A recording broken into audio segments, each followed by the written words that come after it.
Le rôle des femmes a beaucoup évolué depuis une génération.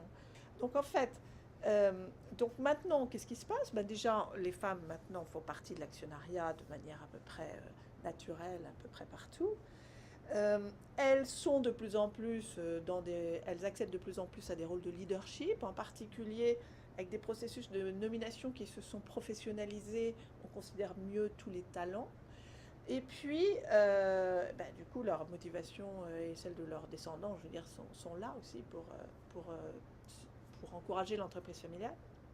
Enfin, il y a un rôle invisible que les femmes ont toujours joué, qui est le rôle euh, de, que j'appelle les géantes invisibles, c'est-à-dire celles qui sont les soutiens des entrepreneurs, élèvent les enfants, organisent des réunions d'affaires informelles, mais où les relations d'affaires vont être approfondies, etc.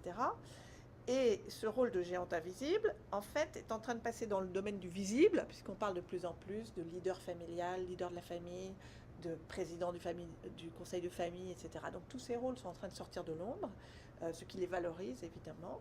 Donc ça, on voit toujours beaucoup de femmes dans ces rôles, mais aussi des hommes maintenant qui y arrivent.